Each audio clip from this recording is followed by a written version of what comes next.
important this is going to be. So this is the vlog for March 25th. I went for another walk today, but I decided that I think maybe one vlog while I'm walking a week is going to be plenty. But obviously I'm in some new digs now. This is not the same room that I usually do this in. My sister is coming to visit tomorrow, and she is let's see if this changes, because when I look directly at the screen, sometimes it looks like I'm looking at the camera and sometimes it doesn't, and it's hard to tell. Obviously, if I'm looking right at the camera, I can't see the exact angle of my eyes. I figure that's the safer bet. It's going to look like I'm paying attention more. But anyway, the change in digs is due to the fact that my sister's coming to visit, and she's going to be taking over the guest room, which is where I usually do this stuff. Right now, I'm in a bonus room in the house with special guest. Oh, look at that. Look over here. Yeah. What's going on there? You see yourself in there? No. You got a little bit of a cataract in your eye. I don't know if that's what that is. Something cloudy in there. Leo's old. He's 12 now, actually. As of next weekend, he'll be 13. No, that can't be right. As of next weekend, he'll be 12. Because I found him in 2006, and this is 2018. So coming up on 12 years old, which is well past middle age for a cat. He's a slightly elderly fellow who doesn't really want to be on camera. He's getting down from here now. Don't know what he wants. He probably wants to eat. Anyway, so yeah, I just thought I would try this out and see how it works. Oh, hello. This room is cat open. The guest room is used by my brother-in-law, who is, in fact, allergic to felines. But this room is not used as a guest room generally, so, whatever. And I'm on a daybed right now, which is very comfortable, but not exactly ideal for making a vlog. I don't know how much farther away my voice sounds right now, but it's got to be noticeable. But this will work. This will work. I don't think anybody's going to come up here and use this room in the evening. Actually, it's possible that my sister will. It's possible that she'll come in here to watch television so as to not disturb other people using the other television downstairs. And I'll just be forced to find some other nook in this house to do this. Maybe I'll use the music room. Oh, well, hello. Decided that you want to be friendly after all?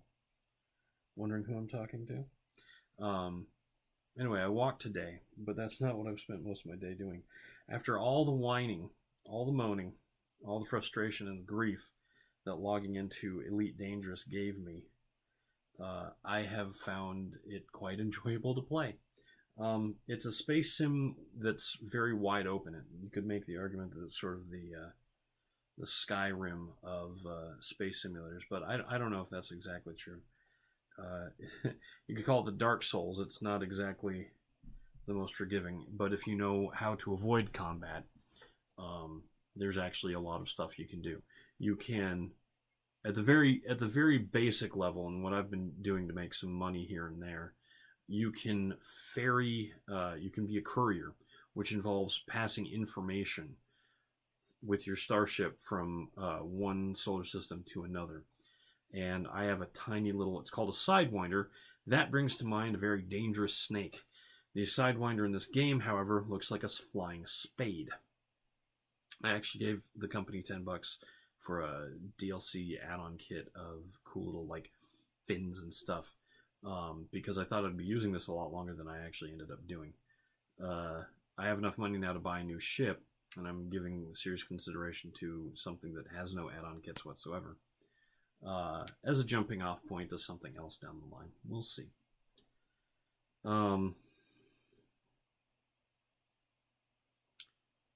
Yeah, it's funny how my opinion of this has changed. I actually getting that Sidewinder kit was ended up being kind of a pain because I bought it through Steam, but then I had to register it on the the developer's website. They have a separate account from my Steam account that I need to play the game, which is basically why it gave me such a hard time to begin with. I like Steam games that just require me to use Steam, but so many games that are any kind of MMO with a persistent world require separate registration of a different sort of account so that you can give those people more money and not more money to Steam. Whatever. Um, but I can definitely see myself playing this for quite a while as I unlock new ships and have new options available to me. Oh, I was trying to list all the things you can do. So, currying information. You can take passengers, which requires a specific passenger cabin that you can install in your ship. Depending on how big you make the ship, you can carry more passengers. I shouldn't say make the ship. Depending on how big the ship is, it may have room for passenger things that can carry more passengers. You can just buy and sell cargo. You can act as a sort of space merchant, buy something on the cheap somewhere, sell it for a profit somewhere else. Especially if there's a mission involved where there's a specific request to take a specific resource somewhere. So that's something.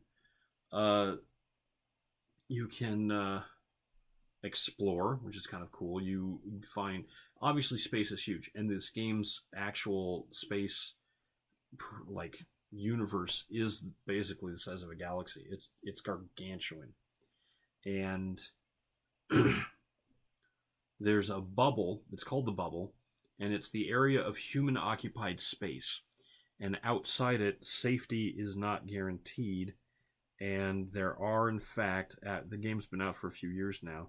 It has been revealed that there are aliens in the universe, and they're quite hostile to humans.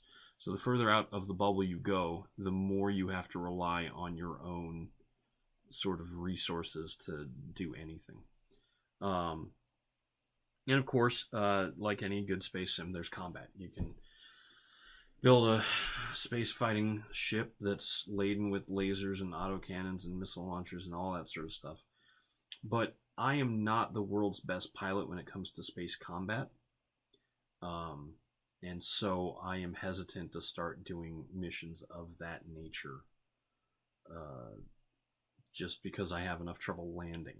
Although you can buy a computer to automatically land. But that's one of the things is like it uses most of the keyboard for controls, and I actually have to use, well, I don't have to, but it's incredibly useful to use a gamepad. I use my PlayStation DualShock 4 gamepad to do most of my flying, and then I use the keyboard to do more like minor system work, like if I have to deploy a special tool like a cargo scoop or whatever, I'll use a keyboard command for that, and say weapons, throttle control, pitch, rolling, maneuvering thrusters for the gamepad itself, for that sort of analog control that is extremely useful in a game like this. But it's so good. This game is so good, I'm tempted to actually invest in a flight stick, which is not... I had a Microsoft Sidewinder years ago, which is obviously not going to... I don't think my new computer even has a port that would work with that thing. Used a printer port back then? I can't remember. Plugged into the sound card, I think. Anyway. I'm thinking of getting something with like a throttle control on one side and a stick on the other. I've seen them for sale for around $60 on Amazon. It depends on, like, if I get into a situation where I end up doing a lot of monotonous missions and I'm not having as much fun, then maybe I'll pass. I can see how maybe people would get addicted to the combat aspect, since you can do some pretty cool stuff in the combat. But there are a wealth of options for people who don't... Excuse me, that was rude.